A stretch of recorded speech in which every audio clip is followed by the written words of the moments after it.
Welcome to Finding Home Healing. I'm your host, Sadie.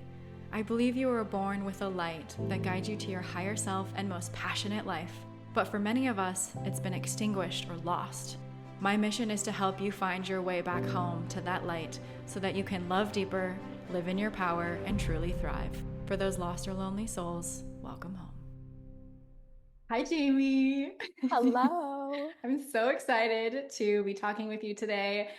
We were just debriefing before this, and I think that we have some amazing things ahead to talk about and to share with everybody. I'm grinning from ear to ear. I love getting to connect with your energy, and we've been friends for a very long time. That we've been with each other through a lot of ups and downs, and there's just been a lot that's happened throughout our lives, and I'm just really excited to get to unpack the wisdom that you have to share with people, part of your story and what you really believe to be true, and how you are today and how you help and support people. So before we get into it, diving into all of that, can you just give us a brief overview of who you are and what you do?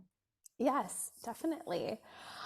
I am an artist, a breathwork practitioner, a speaker. I love to just share even more love in this world and how we can access more love, and my own personal creativity that has emerged through my photography. My Coastal Calm collection is a way to help people calm their nervous system through visuals. And then I also pair breathwork meditations with the art, guide seminars on how to reduce stress. I So just love beautiful. sharing. Yes. Yes. Yes, you're so it's such a beautiful journey to have witnessed you going from phase to phase to be like, who am I and what do I do and how do I combine all these things together?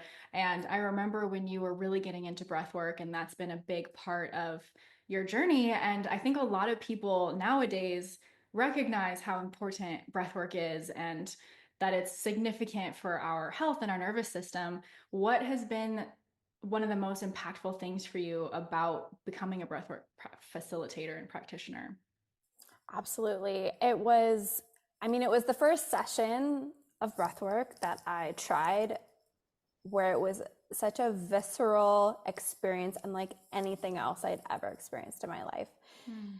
I had been on a journey since I was, let's say, a teenager of how do I find inner peace? How do I feel good in my body? How do I feel like I'm just me and being my truest essence? And I had been in therapy for 15 years. I had read so many books, and of course, they'd all helped. But it wasn't until I did breath work that I actually felt within myself just so light, so blissful, so incredible. And the shift in that hour and a half of my first session was phenomenal. So I I know that I knew in that moment, but it took me a little bit to actually become a practitioner. And in that, oh my goodness, it is so fulfilling to share this incredible practice with others, because again, it's unlike anything else. And Hmm. especially for those who have a hard time, let's say meditating, where it takes a lot, meditation is learned, and sometimes the mind can get more chatty before it actually gets calm, but Oh, breath yeah. work can just take us to that calm place so quickly, Mm. and to guide people to heal themselves, because this is not me healing them, it's them healing themselves through learning this practice. Mm. And it's So good. reclaiming our own power to know that I don't have to go seek out help from all these people. I can take my own health into my own hands and use this natural power of breath to realign and reharmonize myself. So, Yeah. yes, I could go on and on. It's so good. I I love it. feel all the chills moving through my body. I'm like, yes, Yeah. everything you're saying is so good. I love that. Okay, one thing that's sticking out to me is that you said that your first session was an hour and a half. What was that like? That sounds like intense. Is that the type of facilitating that you do too? Like you're breathing for an hour and a half? Yes, an Wow. hour to an hour and a half, I hour and mean, a half and in when I say total. Yes. breathing, obviously we're breathing all the time, but Yes. like, And that's, I mean, that's the incredible thing, right? Is we are breathing all the time. And our breath is actually one of the only systems where we can control it and it happens automatically. So when we decide to begin to control our breath, that's when we can choose the outcome of that breath.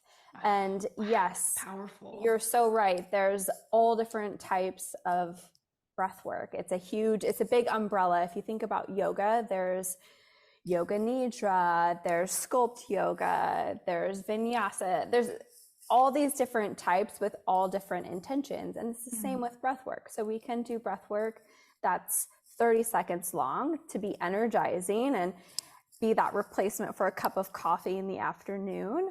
Or we can do an hour and a half long session that is deeply allowing trauma to release and emerge.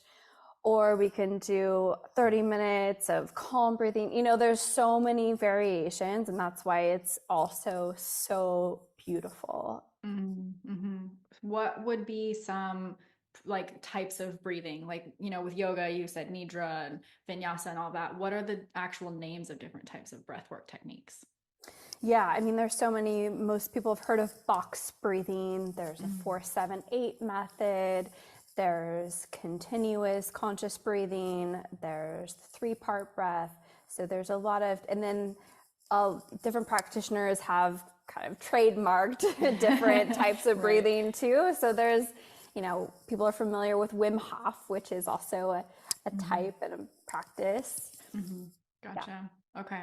Is there any that are your favorite or that you found to be most effective in working with people and with yourself? Yeah, I love the 3-part breath. So that's all in and out of the mouth. And that's different than we'd want to breathe in everyday breathing. Mm. But what it does is it's 2 breaths in and 1 breath out. And it really allows deep emotion, deep trauma that's maybe been stuck in our bodies for a lot of our lives to really release. So Mm. people tend to have an emotional experience with that, but on the other side of the emotions coming out is that lightness. And for me, that was me. I knew I had emotion stuck inside of me. And this is, I remember even one time I thought to myself, what video could I look up online that would make me cry? So I remember looking up, like cute puppies or sad video, or just knowing that we are meant to feel. And Mm. in today's society, you have this whole spectrum of emotion, but only certain ones are allowed. Right. And I know in my upbringing, it wasn't always encouraged for me to have certain emotions. And so what did I do? I just stuffed them down. Oh, I'm Totally. about Yeah. to feel that. Nope. Nope. Nope, Not going to that's feel that. wrong. Nope. Not going to feel that. Let me go distract myself. Let me go find something to soothe myself. And that's when we start reaching for things, because when that gets stuck inside of us, and I know you know this, Totally. when these things get stuck inside of us, these emotions that aren't being allowed to flow through us, they start to cause this disconnect. It becomes a block and a barrier between our true self and our and so we don't have access to that truth anymore. We don't have Mm. access to our pure loving essence. And so we start to feel off, we start to feel weird, something's wrong, just uncomfortable. Mm-hmm. And typically humans start then reaching for the drink, the extra food, the scrolling, the shopping, whatever it is to distract, the overworking. Mm. None of Yeah, those that's a things big are one. bad in and of themselves, only when we start to overuse and abuse and use them as a numbing tool so that we don't feel how painful it is to be disconnected from our essence. Right. Which is like one of the most painful things I think we could ever experience that we don't actually have words for, Yeah. but that's really what's going on at the deepest level.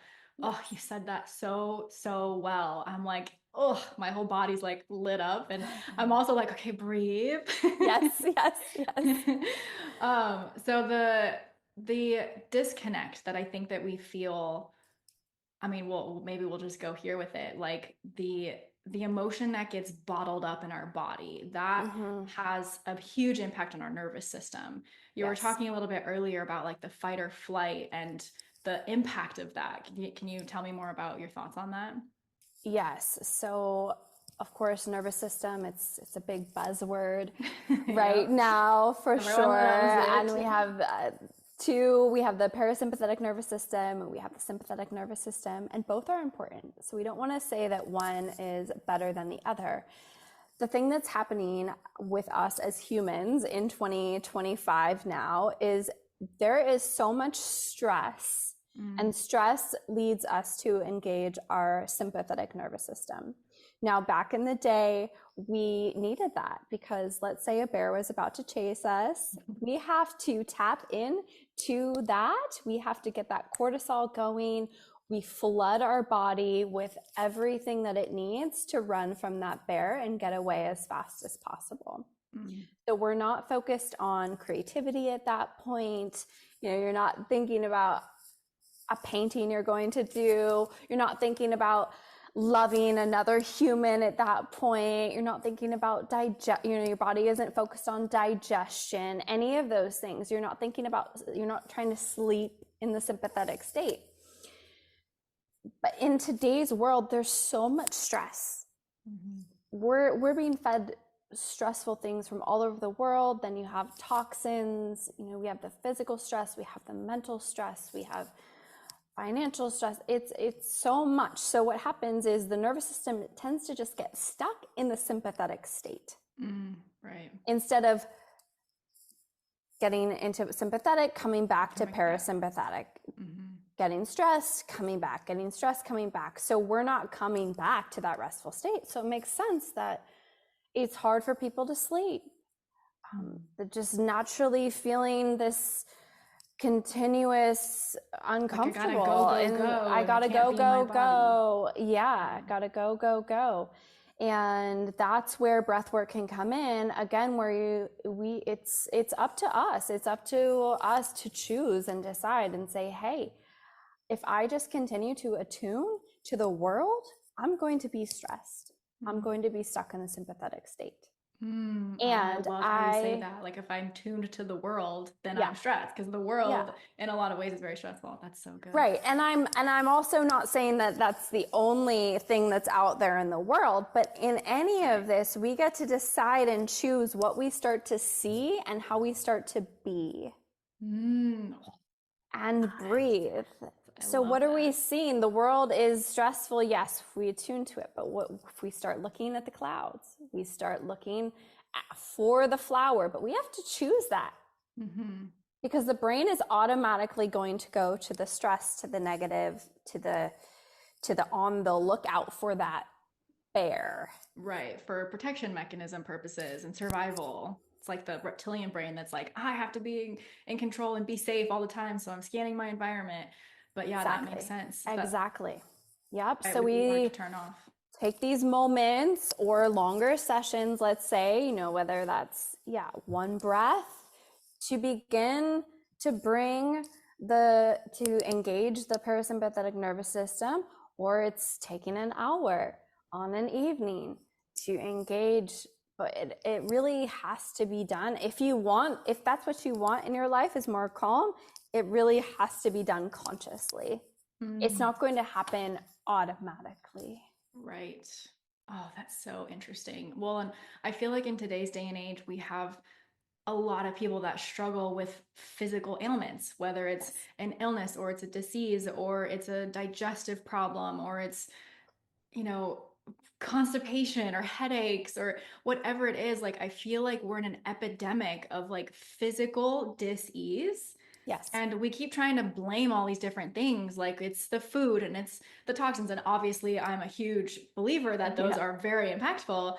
But to your point, it's like it's the stress every single day that we're exposing ourselves to, and we're not restoring after the stressful event. We're just staying stuck in that sympathetic state, like you said. Yeah, exactly. I mean, gut issues, back pain, you know, Mm, skin both that I have. issues.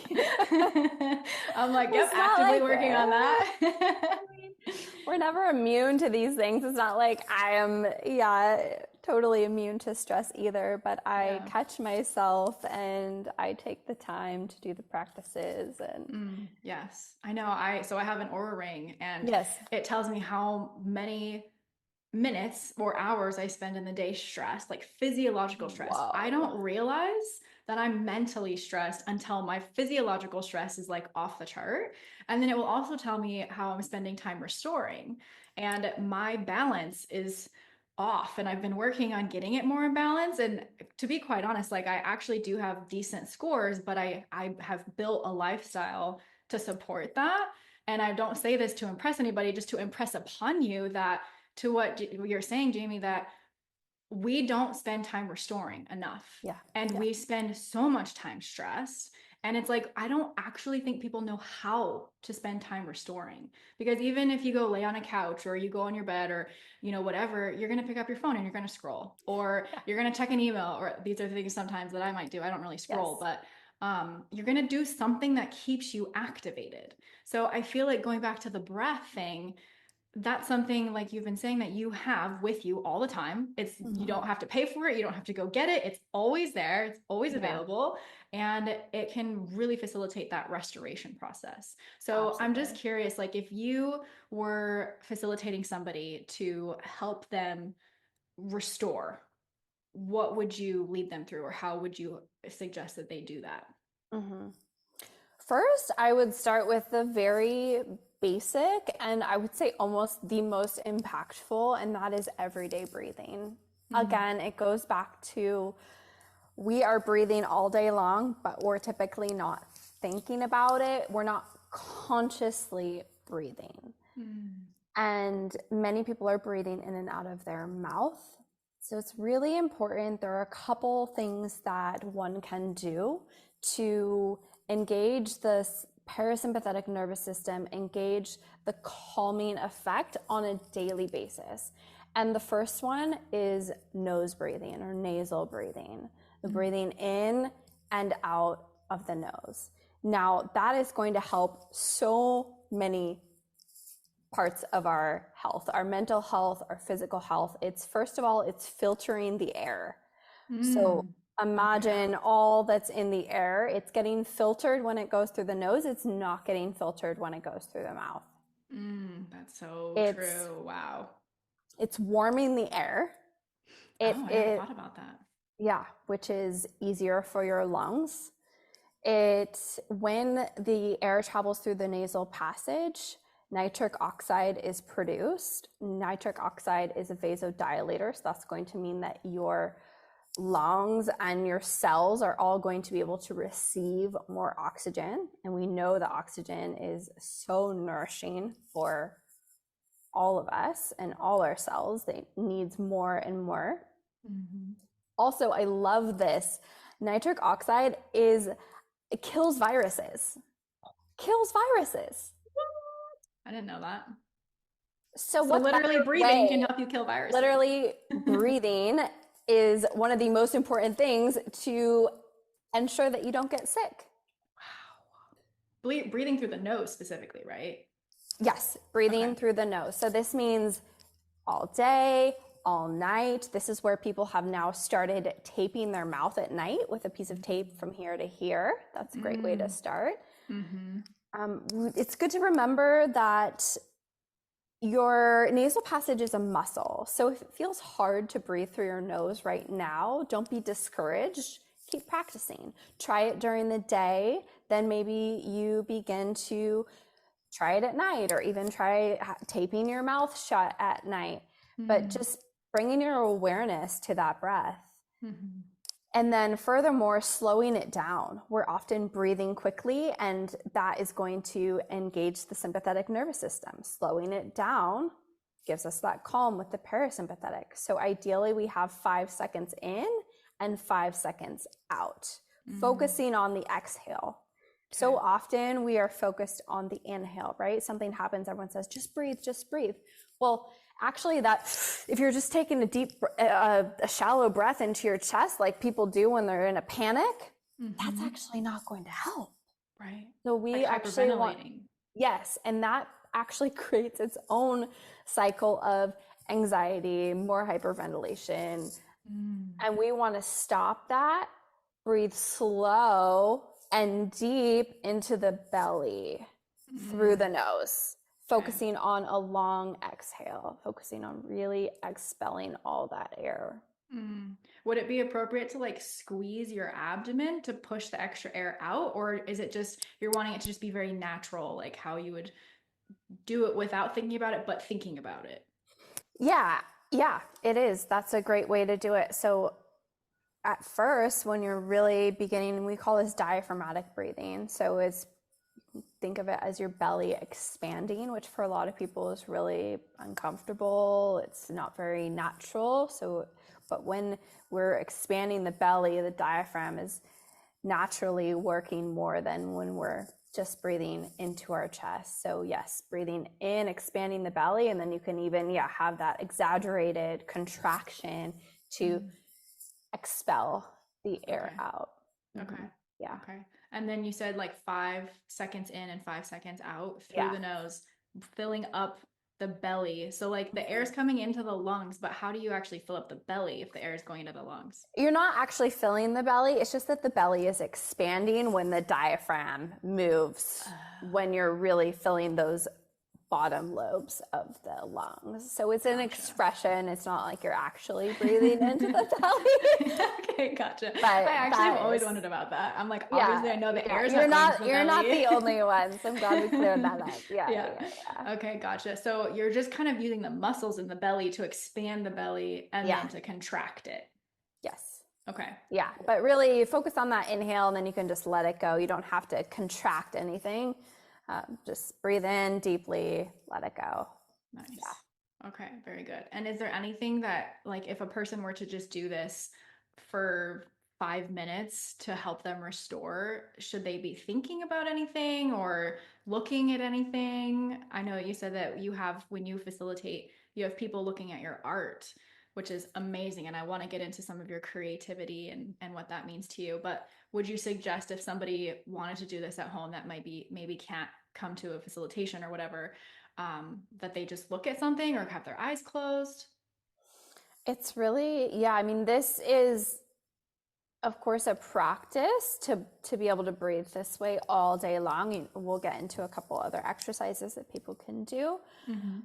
But this is, yeah, so whatever feels good. If that's closing your eyes and just really, being with that breath without any other distractions. If that's looking out at one of my coastal calm photography pieces, out at the picture of the ocean, that's helpful, great. If it's looking at your favorite plant in the corner, yeah, and in different situations, I always encourage people to just, like begin to allow the awareness to drop out of the head and into the heart. So you can just bring your awareness down, and it might sound interesting or different, but just beginning to witness the breath. So just focusing on the breath, and naturally the thoughts will not be so strong. And as this breath pattern moves, really anytime we're consciously breathing, you'll typically notice that the monkey mind begins to dissipate. Right. And of course, the longer and the more intense the breath pattern, it absolutely begins to really even shut off. So those parts of our brain that are in overdrive begin to really deactivate, especially like the amygdala that's just responsible for emotions, but it really goes on high alert. It's always looking out for us. It's trying to help us, but it's really just in fear mode, looking for what's scary. It's just like, is that scary? Is that scary? Is that scary? Is that scary? And as more scary things have happened in our life, it goes on even higher alert, because it's just, again, trying to protect us. It's just saying, I don't want bad things to happen to you. It's really trying to So make sad. sure, yeah. But because of that, it just gets overactive, and then it's also activating the sympathetic nervous system. It's activating that fight or flight state. So again, that's, the more little traumatic events we have, the more big traumatic events we have, the higher alert. So again, we just get in this cycle, and that's where we get to say, okay, I love you, amygdala, and we're going to take a break right now. We're gonna just calm you down. Yeah, Drop you down. and without that forcing or getting mad at it, or Right. beating yourself up. It's just, no, we're going to take some deep breaths. We're going to, yeah. Mm-hmm. Yeah, I had two thoughts come to me. One, I have like a ginormous three-part, I guess it's a picture of a lake in Canada that not only A is a manifestation that I'm bringing forward because I want to go there physically in person. It's like amazing. And B, because I feel so good when I look at it. So sometimes I lay in my bed, and I asked you that question earlier because I'm like, I think I do that actually now that I think of it. I like stare at that and I just breathe and I teleport myself there, and I feel like I can touch the water, and I can, walk along the rocks and look at the trees and smell the air. And I'm breathing while I do that. And I can become more conscious of my breath while I do it. But like to your point, I think that the photography and the art that you can absorb while you do that can have even like amplification effects on the breathing and on the restoration and on calming the self down. So that was one thought, and we might be able to kind of rabbit hole that one. And then the second thought that I had that came forward when you were talking is I used to do Wim Hof breathing like every Saturday for 6 to 8 months. I don't even remember, but it was a long time. And I loved it. It was really intense. So I kind of have a twofold question for you on this thread. One, like what your opinion is of really intense breath work and the frequency of it, if that's beneficial, if it's not, if it's, too much or too little or whatever.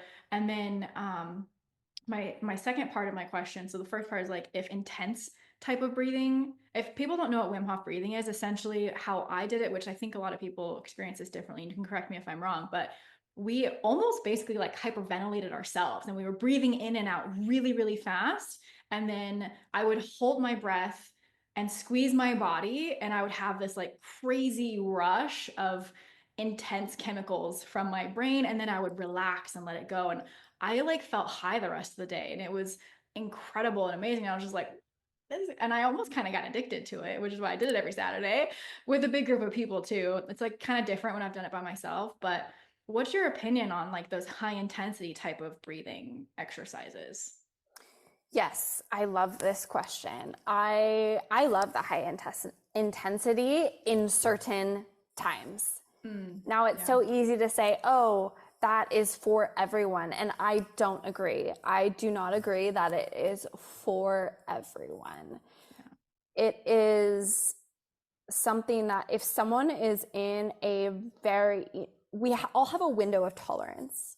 And that means how tender is our nervous system right now? How alert is our amygdala? How much capacity do we have to feel and work through our trauma?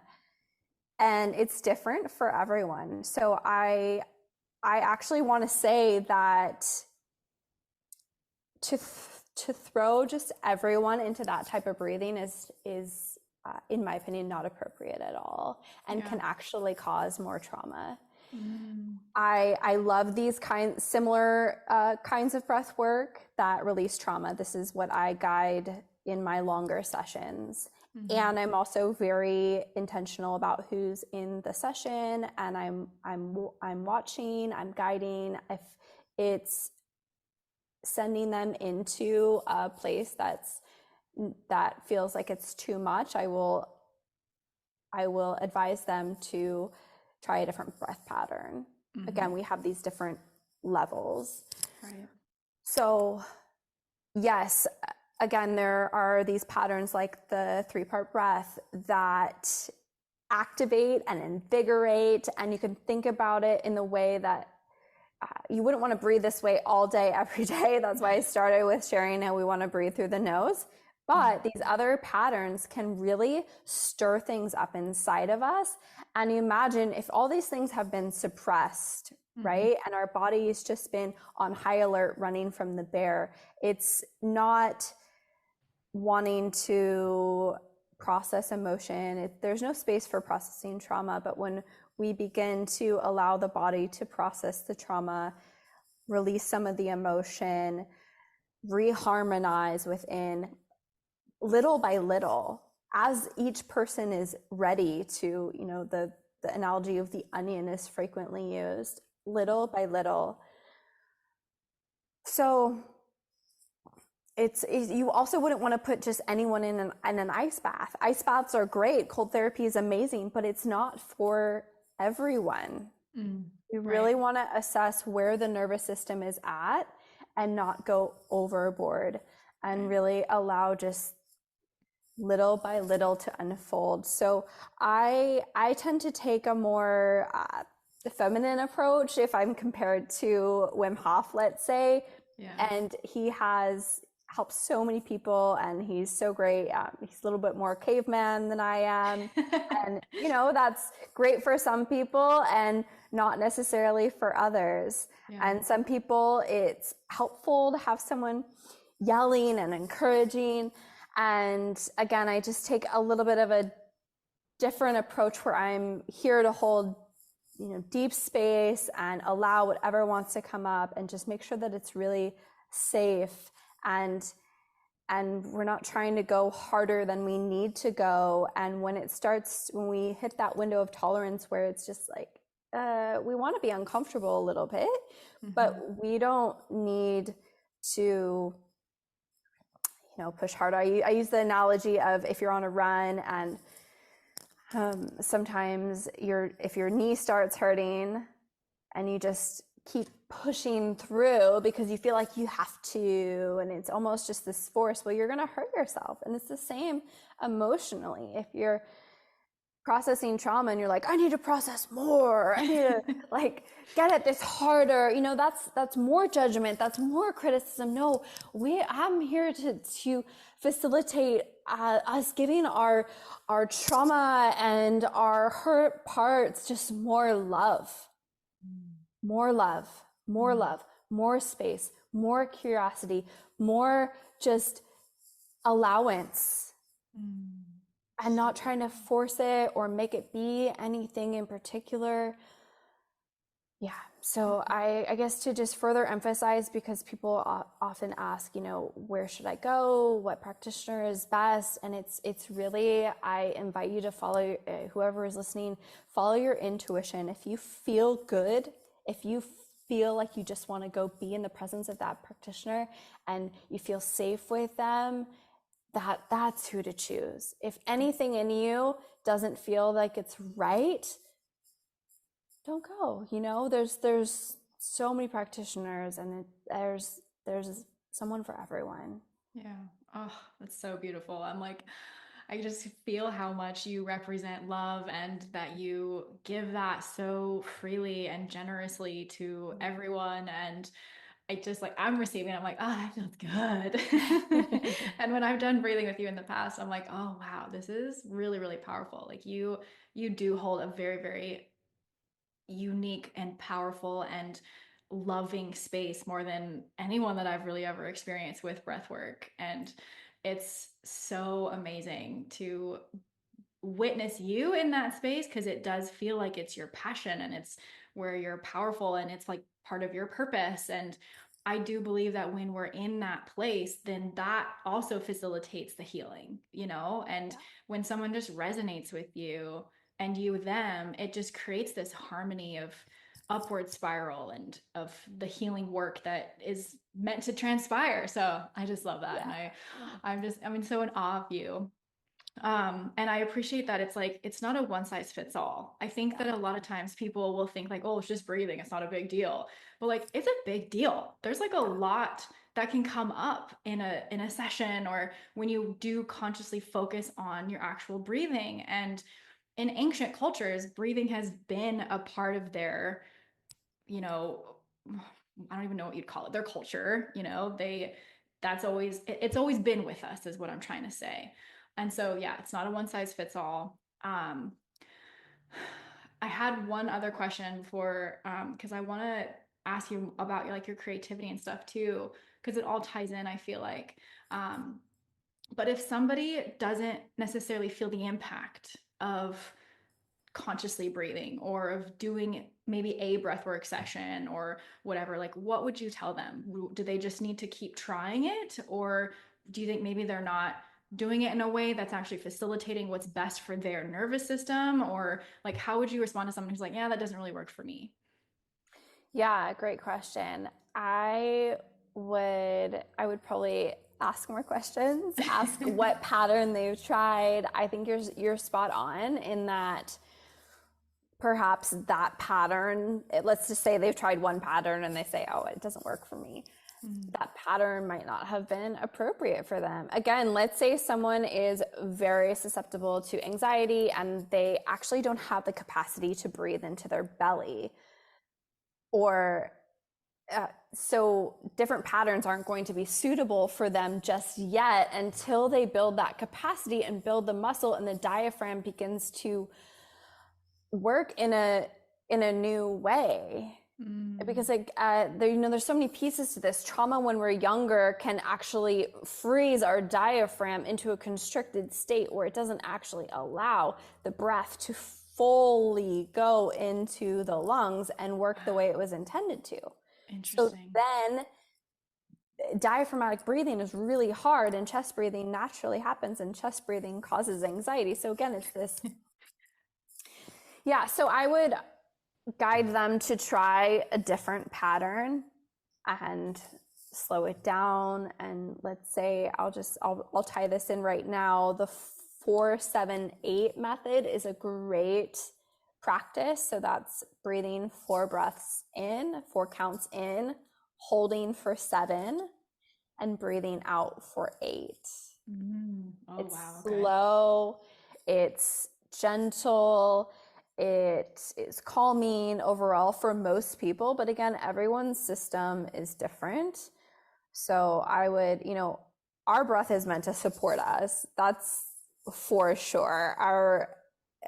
As humans, it's not like, oh yeah, breathing doesn't work for you because everyone breathes. It's different than if we're talking about a different modality, right? Like, Yeah.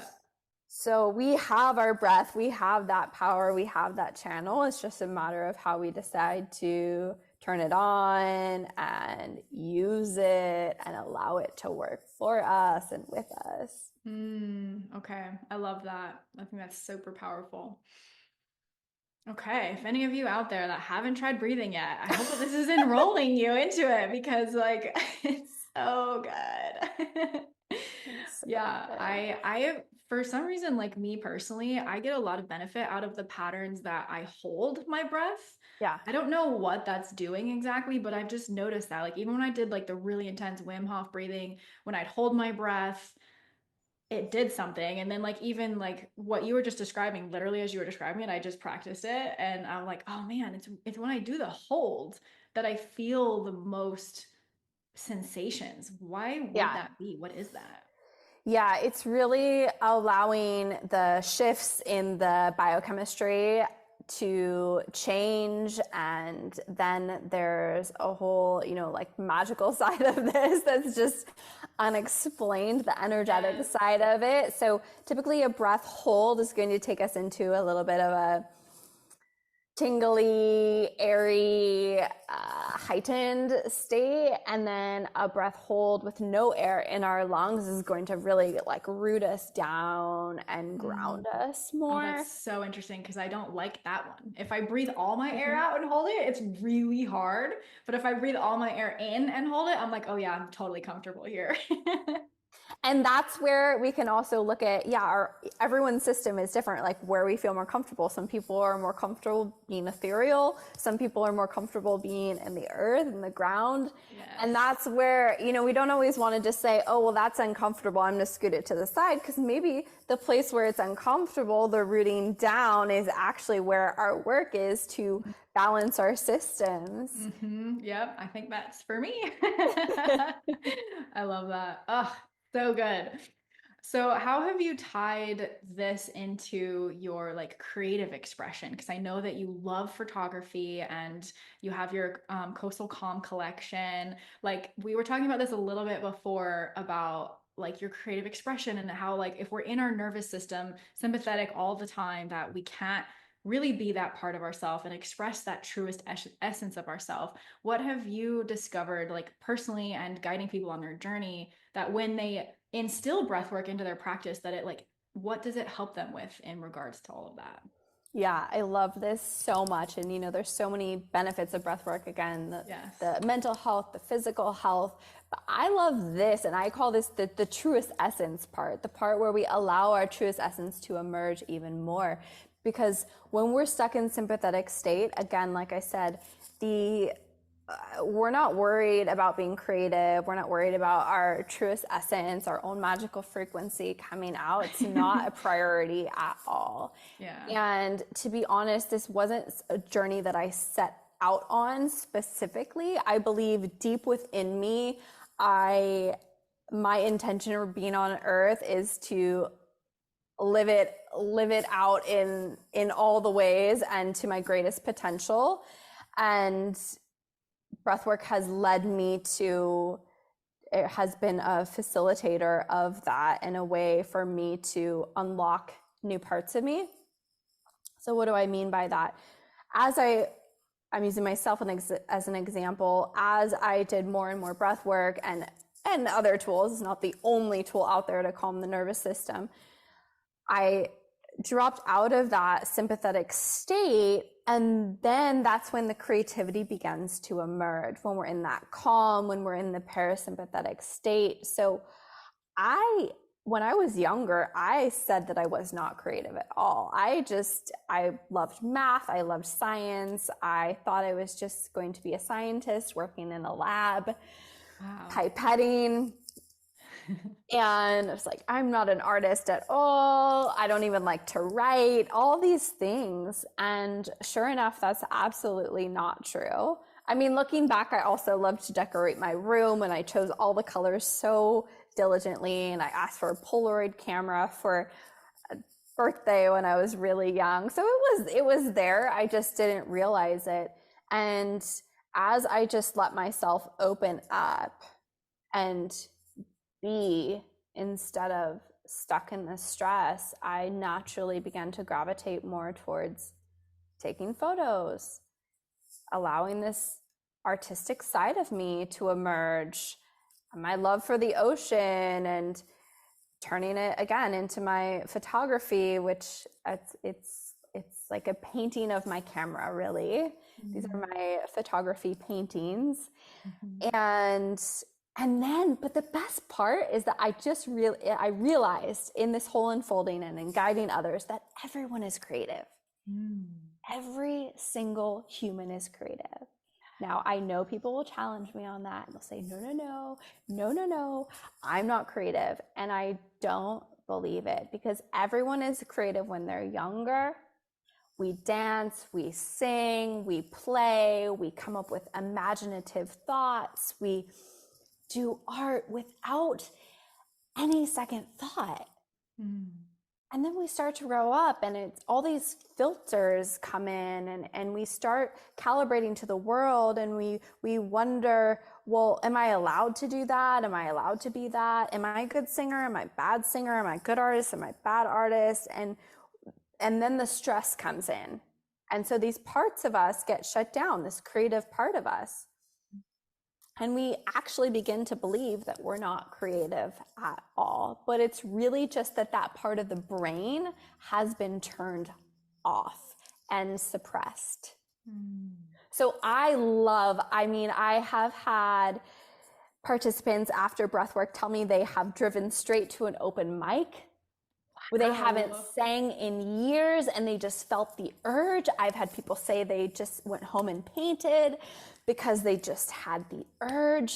I've had people have, spontaneous healings in their body, just knee pain that's been there for years suddenly go away. I've had people tell me they have, a new vision for their life that just became clear once the stress moves away, because our cognitive function also shuts down when we're in that sympathetic state, and our ability to dream and vision and, me, I'm here for the magical moments. Like, I get that life can be oh so painful and oh so hard, and you and I both know I've been there so deeply, and and and that is, there's beauty in that, and we are here to express ourselves Mm, and really yes. be our truest essence. And the pain comes when,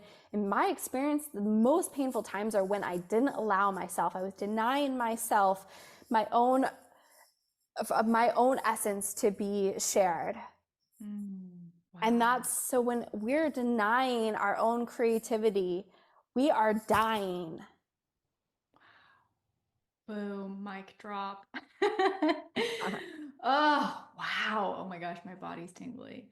It is so true. I feel like our creative expression is our beingness. Yes. It's like, I think a lot of people have this idea that creativity has to be a form of like painting, like literally specifically doing a quote unquote art, but like creativity could also be thinking up a machine, like, Yes. or how like an engineer, right? Like my brother-in-law, Mike, he like invents technology, which is very creative, but it's very scientific. Yeah. Or like, you don't have to separate the two out. The creativity is like, what is your truest self, like you're describing? And it's like that just has been so buried and stuffed with, to your point, all the stress and all these emotions and the traumas and the belief systems that people have that they can't be their truest self.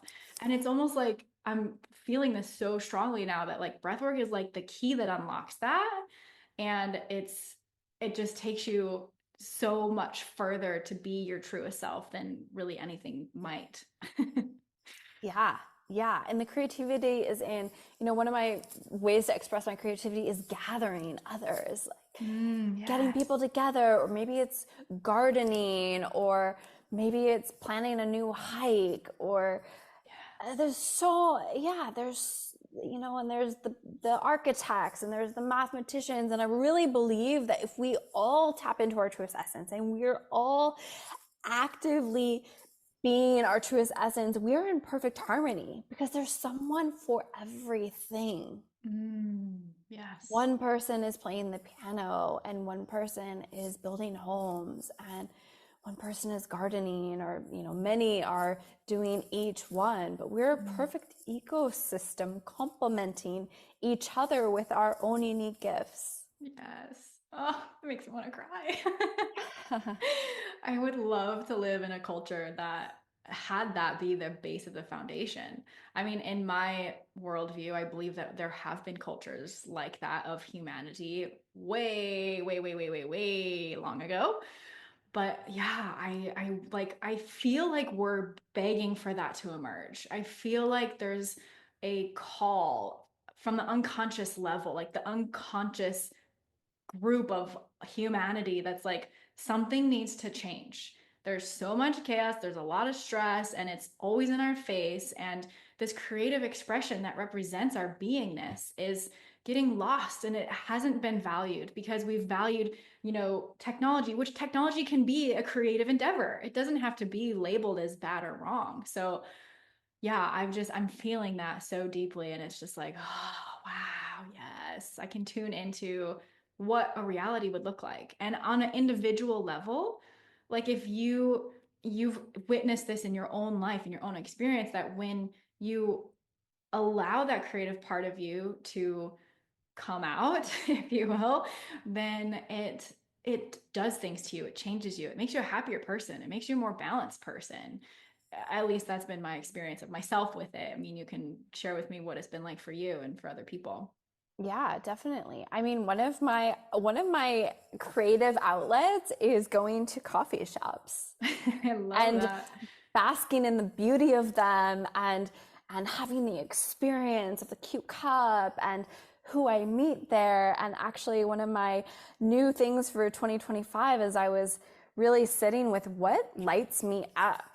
And Mm. one of the things is going to coffee shops, another is giving gifts and creating magical moments. So I decided to do something new this year where every month I go to a new coffee shop. I'll document it, of course, and I will give away a gift card from that. I'll do a giveaway so that I can just share the love, share the magic, and then someone from my Instagram page, a follower, can have the same, not the same experience, but get that gift card, go to the coffee shop. So again, it's my form, and I just come to life. Yes.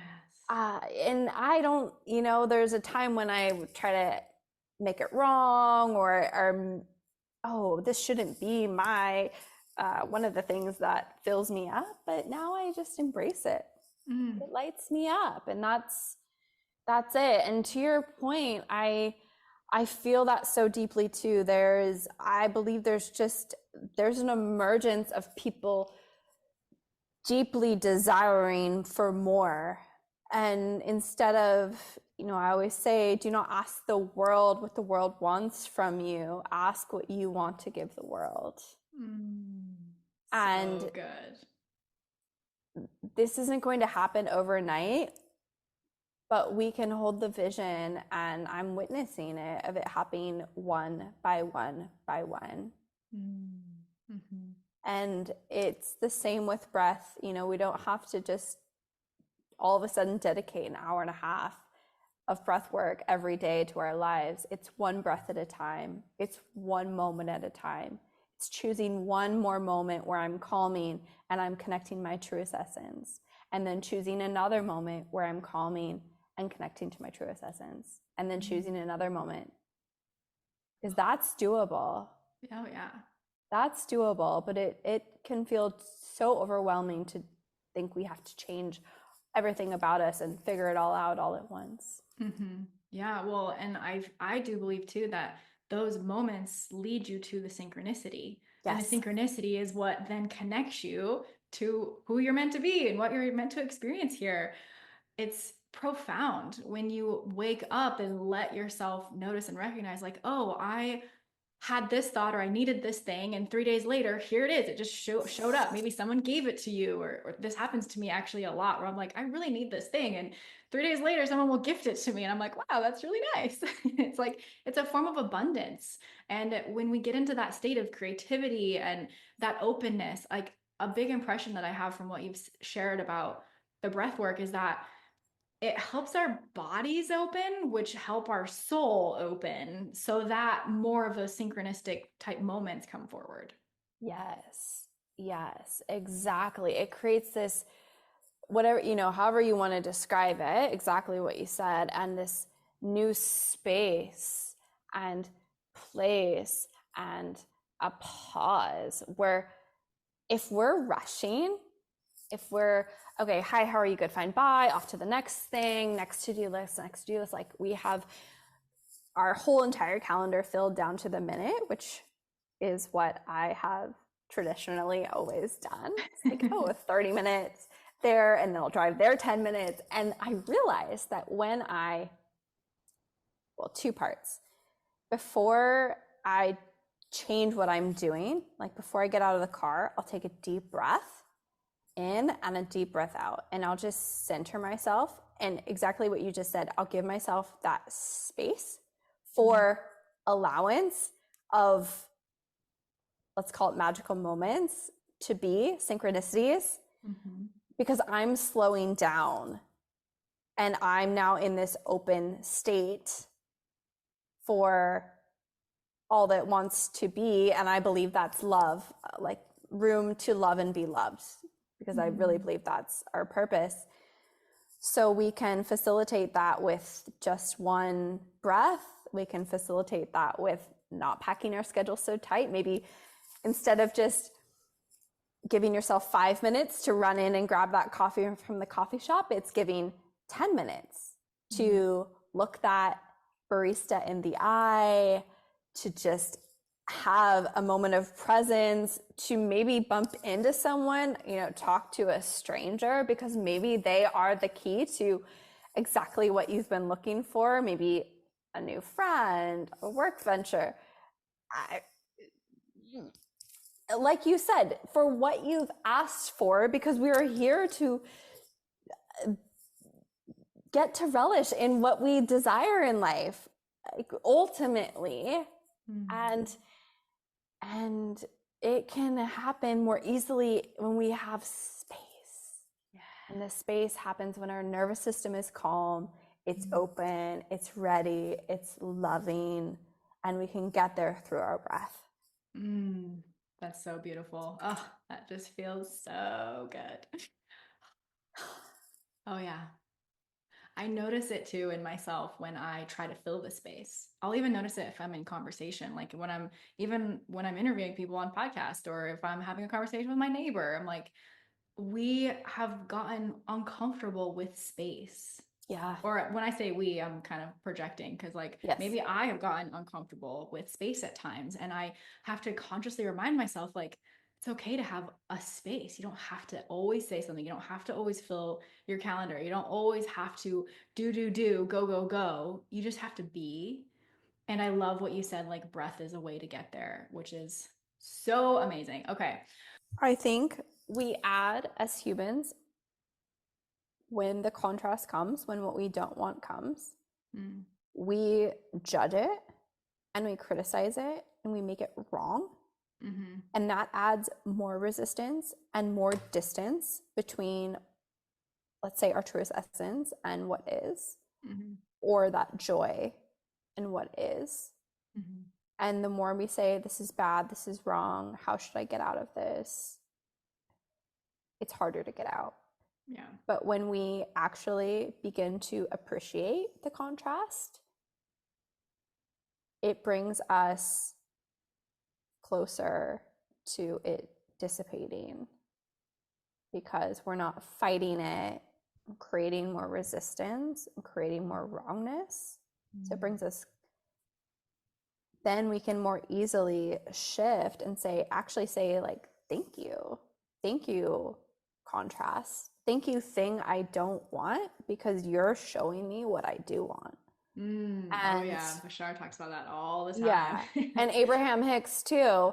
They say we as humans all the time say we don't want that. We just want to be in the joy, but really those are the expanders. And we can also think of all the triggers too, right? It's the same thing. We can say, ooh, I don't want to be triggered. I don't like being triggered. Being triggered is bad. Okay, what if it's not bad? What if it's actually good? What if it's a way to show us where there's more to be felt and healed and looked at, and we can think it? So I think the fastest path to joy is to appreciating the opposite of joy. Oh, yes. Oh. So in that case, like if contrast, like something bad or negative that we would label happens, then rather than going down the negative spiral of like, oh, this is so terrible, this is so bad, I can't believe this is happening, like kind of like the more victim side, or at least that's what I hear when I hear those thoughts, like, oh, I feel so bad for myself, or how terrible is this, da, da, da. It's like asking, how is this great? How is this helping? What can I get out of it? What's the benefit? Thank you for this.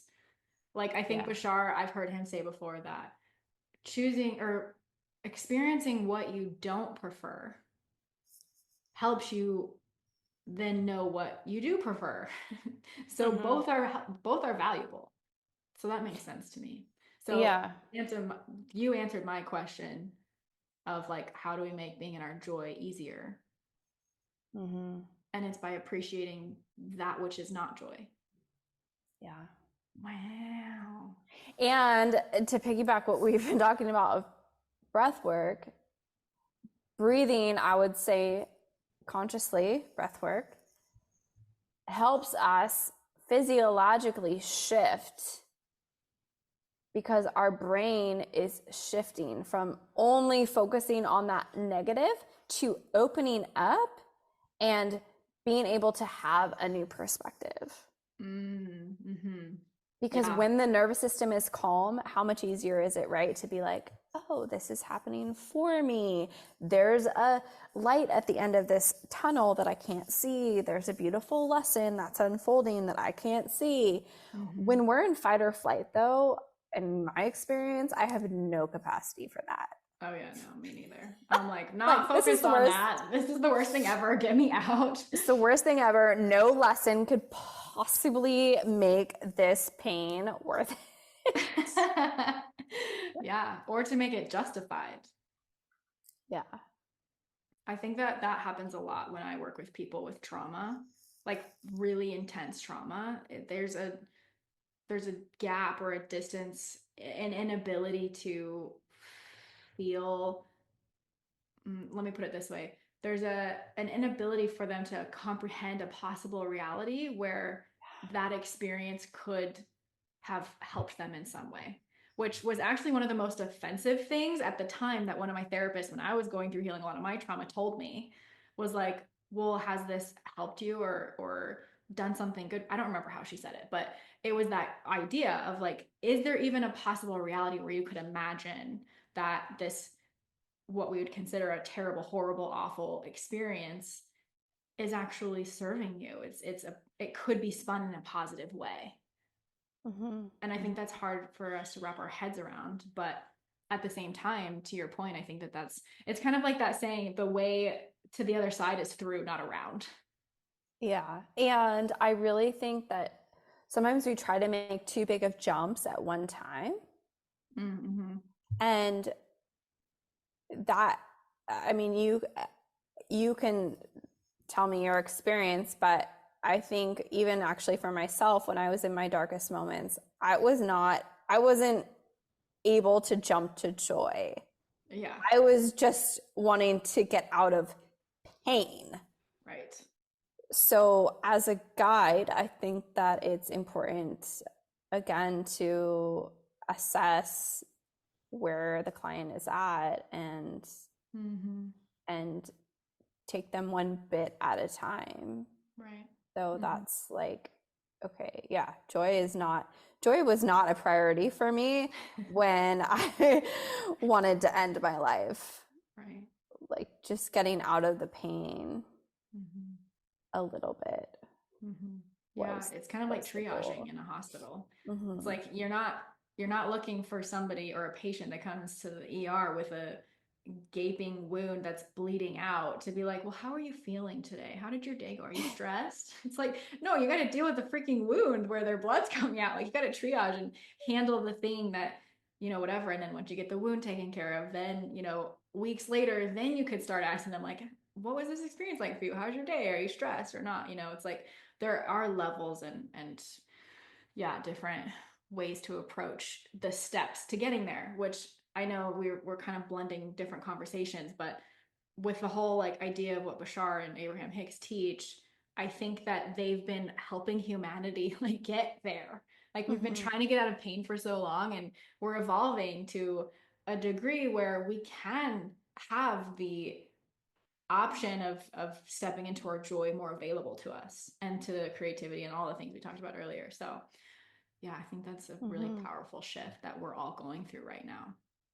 Mm-hmm. And they really make clear that what we as humans, we want to keep talking about the problem. We want to keep talking about the health issue. We want to keep researching it. We want to, I mean, in therapy, so often we're just keep talking about the story that happened. Mm-hmm. And that keeps us stuck there. Right. So it's shifting and beginning to, yeah, little by little, feel what it feels like to feel what we do want instead of what we don't want. Mm-hmm. So good. having so many thoughts like flood in, but I'm like, oh, I'm gonna go down so many rabbit holes.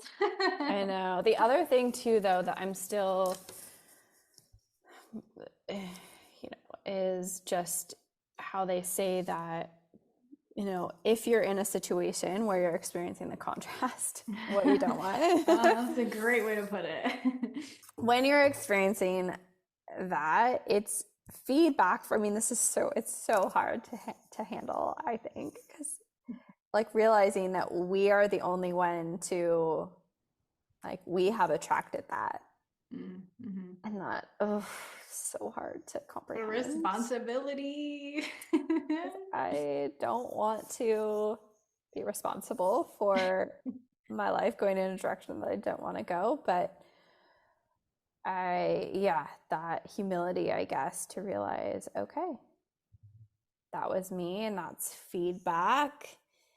And now how do I get myself, how do I turn my attention? How do I turn my focus onto what I do want and who I do want to be? Mm-hmm.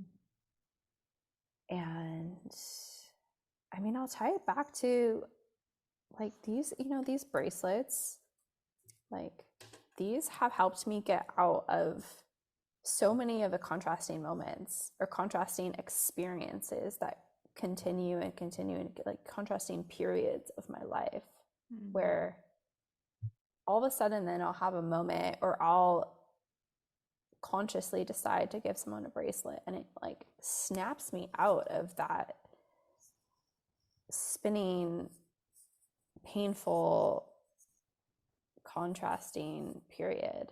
It gives mm-hmm. me hope for a moment. Mm-hmm. Yeah, it's like a light in the darkness. Yeah. It's so beautiful. So if somebody wanted to work with you, which I don't know why they wouldn't after this conversation, how could they do that? How could they get in touch with you? Well, I have everything on my website. I have a free 9-minute breathwork meditation download available on my website. I am also this year offering a free hour-long deep breathwork session every month available to anyone. I just want to share the power of this breathwork. I offer my Coastal Calm fine art photography collection on my website, again, as a visual way to calm the nervous system. And of course, we can connect on Instagram and those platforms too. Okay. And what's your website? www.jamielovlyn.com. So that's JamieLovellyn.com. I love it. And the Instagram handle? Jamie.Lovelyn. And that's it. Perfect. Okay. Well, this has been so amazing. Are there any other thoughts that you'd like to leave us with or anything, any closing thoughts? I would just say one breath can change everything. So that one pause, that one coming home to one breath, that is so powerful. Yes. Yeah, the most simple things seem to be the most powerful, I've come to find. It's like, we don't need the complex this, that, or the other. It's literally something that you have with you every second of every day is the answer. Yeah. Thank you so much for having me. I loved this conversation. I loved it too. I feel so lit up and full and so deeply connected to you, and I appreciate your wisdom and your expertise, and you articulate things so beautifully, and I feel like really get to the heart of the matter and of connecting to people. It's amazing to witness. You're amazing. Thank you. You're amazing. All right, until next time. If you loved this episode and or maybe others that you've listened to, please leave a review wherever you're listening to this. Share it with somebody that you think it could help. That's the biggest way you can help me help even more people like us. And if you want one-on-one support, feel free to go to findinghomehealing.com and schedule an intro session with me there. Thank you so much for tuning in today, and we'll see you in the next one.